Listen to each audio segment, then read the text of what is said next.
ಎಲ್ಲರಿಗೂ ನಮಸ್ಕಾರ.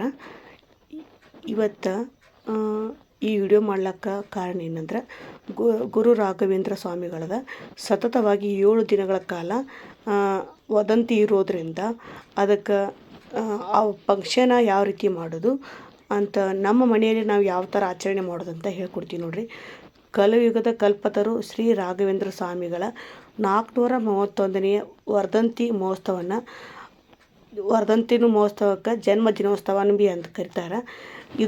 ಇದೇ ಫೆಬ್ರವರಿ 24ರಂದ ಈ ಜನ್ಮ ದಿನೋತ್ಸವನ ಆಚರಣೆ ಮಾಡ್ತೀವಿ ನೋಡ್ರಿ. ಮಂತ್ರಾಲಯದಾಗ ಅದು ಶ್ರೀ ರಾಘವೇಂದ್ರ ಸ್ವಾಮಿ ಮಠದಾಗ ಈ ಪ್ರಯುಕ್ತ ಫೆಬ್ರವರಿ 18ರಿಂದ 24 ದಿನಗಳವರೆಗೆ 7 ದಿನಗಳ ಕಾಲ ಸತತ ಶ್ರೀ ಗುರು ರಾಘವೇಂದ್ರ ವೈಭವೋತ್ಸವ ಕಾರ್ಯಕ್ರಮ ನಡೀತಾವೆ. ಅದರಲ್ಲಿ ನಮ್ಮ ಮನೆಯಾಗ ನಾವು ಯಾವ ರೀತಿ ಆಚರಣೆ ಮಾಡಬೇಕು ಮತ್ತು 7 ದಿನಗಳ ಕಾಲ ಯಾವ ಥರ ಪೂಜೆ ಮಾಡಬೇಕು, ಮುಡುಪು ಯಾವ ಥರ ಕಟ್ಟಿಡಬೇಕು ಅಂತ ಹೇಳ್ಕೊಡ್ತೀವಿ ನೋಡ್ರಿ. 11 ರೂಪಾಯಿ ಎಣ್ಣೆ ತೊಗೋಬೇಕು.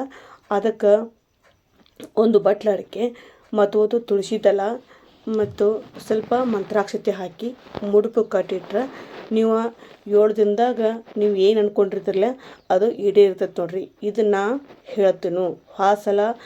ಹೋದ ವರ್ಷ ಮಾಡಿದಕ್ಕೆ ನನಗೆ ಫಲ ಆಗಿದೆ. ಅದಕ್ಕೆ ಈ ಸಲನೂ ಗುರು ರಾಘವೇಂದ್ರ ಸ್ವಾಮಿಗಳ ವ್ರತ ನಾನು 7 ದಿನಗಳ ವ್ರತ ನಾನು ಕೈಗೊಳ್ಳೋಕ್ಕೆ ಸಂಬಂಧ ನೀವು ಎಲ್ಲ ಮಾಡಲಿ ಅಂತಂದ ಈ ವ್ರತನ ಹೇಳಕತ್ತೀನಿ ನೋಡ್ರಿ. ನನಗೆ ಅದರಲ್ಲಿ ಗುರು ರಾಘವೇಂದ್ರ ಸ್ವಾಮಿಗಳಂದ್ರೆ ಭಾಳನೇ ಇಷ್ಟ. ಅದಕ್ಕೆ ನಾನು ಮಾಡೋ ಜೊತೆಗೆ ನೀವು ಎಲ್ಲ ಮಾಡಲಿ ಅಂತಂದ ಈ ವಿಡಿಯೋ ಎಲ್ಲ ಅಪ್ಲೋಡ್ ಮಾಡಾಕತ್ತೀನಿ ನೋಡ್ರಿ.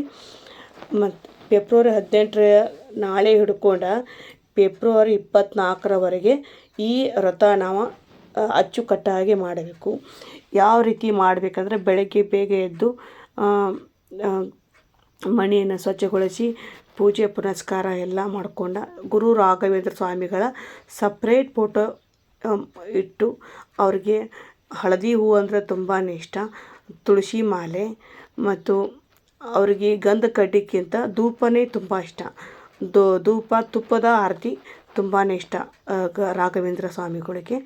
ಇದೇ ರೀತಿ ಮಾಡಿ ಮತ್ತು ನೈವೇದ್ಯಕ್ಕೆ ಹಸಿ ಹಾಲು ಮತ್ತು ಬೆಲ್ಲ ಮತ್ತು ಡ್ರೈ ಫ್ರೂಟ್ಸು ಖರ್ಜೂರ ಒಣ ದ್ರಾಕ್ಷಿ ಇವೆಲ್ಲ ನೈವೇದ್ಯಕ್ಕೆ ಇಡ್ಬೋದು. 7 ದಿನಗಳ ಕಾಲ ಯಾವುದೋ ಒಂದೊಂದು ದಿನ ಒಂದೊಂದು ಥರ ಐಟಮ್ಮ ಇಡ್ಬೋದು. ಈ ರೀತಿ ಪೂಜೆ ಮಾಡಬೇಕು. ಬೆಳಗ್ಗೆ ಎದ್ದ ಬಳಿಕ ಈ ಥರ ಪೂಜೆ ಮಾಡಿದ ಬಳಿಕ ಅವತ್ತು 7 ದಿನಗಳ ಕಾಲ ಗುರು ರಾಘವೇಂದ್ರ ನೆನೆಯುತ್ತಲೇ ಇರಬೇಕು ನೋಡ್ರಿ. ಅಂದಾಗ ಅವ್ರು ನಮ್ಮ ಕನಸಿನಾಗ ಬರ್ತಾರೋ. ಬೇಕಾದ್ರೆ ಇದು ನಾನು ಇದರಲ್ಲಿ ಹೇಳ್ತೀನಿ ನೋಡ್ರಿ. ನೀವು ಬೇಕಾದ್ರೆ ಅವತ್ತು 7 ದಿನಗಳ ಕಾಲ ಏನು ಕೂತಾಗ ರಾಯರ ನಿತ್ತಾಗೋ ರಾಯರ ಮನಸ್ಸಿನಾಗ ರಾಯರ ನೆನೆಯೋದ್ರಿಂದ ನೋಡಿ ಪೂಜೆ ಮಾಡು 7 ದಿನದಾಗ ನೀವು ಏನು ಬೇಡ್ಕೊಂಡಿರ್ತಾರಲ್ಲ ಆ ರಾಯರ ಫಲ ನೀಡ್ತಾರೆ. ಇದಕ್ಕೆ ಈ ವಿಡಿಯೋ ನೀವು ನೋಡಿದ ಬಳಿಕ ನೀವೇ ಕಮೆಂಟ್ ಮಾಡ್ತೀರಿ ಈ ರೀತಿ ಆಗೈತೆ ನನಗೆ ಆಗೈತೆ ಅಂತ ನೀವೇ ಕಮೆಂಟ್ ಮಾಡೋಕ್ಕೆ ಮೂಲಕ ತಿಳಿಸ್ತೀರಿ ನೋಡ್ರಿ. ಈ ರೀತಿ ಪೂಜೆ ಮಾಡಿರಿ. ಸ್ವಲ್ಪ ನನ್ನ ಧ್ವನಿ ಸರಿ ಇಲ್ಲದ ಕಾರಣ ಸ್ವಲ್ಪ ಆವಾಜ ಬೇರೆ ಥರನೇ ಕೇಳಿಸ್ತಾ ಇದೆ ನೋಡಿ. ಈ ರೀತಿ ಪೂಜೆ ಮಾಡಿ ಏನೂ ಇಲ್ಲ. ಇದಕ್ಕೆ ಗುರು ರಾಘವೇಂದ್ರದ ಅವರ ಅತಿ ಆಡಂಬರ ಪೂಜೆನೇ ಇಲ್ಲ ಅವ್ರಿಗೆ ನೋಡಿ. ಒಂದು ಪೋಟೆ ಇಟ್ಟು ಹಳದಿ ಹೂವು ಏರಿಸಿ ತುಳಸಿ ಮಾಲೆ ಹಾಕಿ ಇಷ್ಟೇ, ಏನು ಖರ್ಚಿಲ್ಲ ಏನೂ ಇಲ್ಲ. ಅವ್ರಿಗೆ ಇದು ಬೇಕು ಅದು ಬೇಕು ಅಂತ ಏನೂ ಇಲ್ಲ.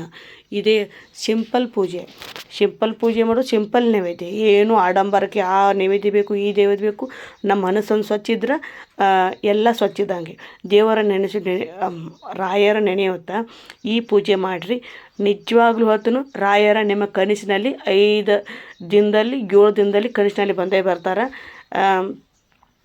ಅವತ್ತು ಗುರು ರಾಘವೇಂದ್ರ ಗಾಯತ್ರಿ ಮಂತ್ರ ಮತ್ತು ಗುರು ರಾಘವೇಂದ್ರ 108 ಅಂತ 1008 ಜಪ ಮಾಡಿ ಮತ್ತು ಬೆಳಗ್ಗೆ ಸಾಯಂಕಾಲ ಈ ರೀತಿ 7 ದಿನಗಳ ಕಾಲ ಮಾಡಿ ನೋಡಿ. ನೀವೇ ನನ್ನ ಕಮೆಂಟ್ ಮೂಲಕ ಹೇಳ್ತೀರಿ. Thanks for watching.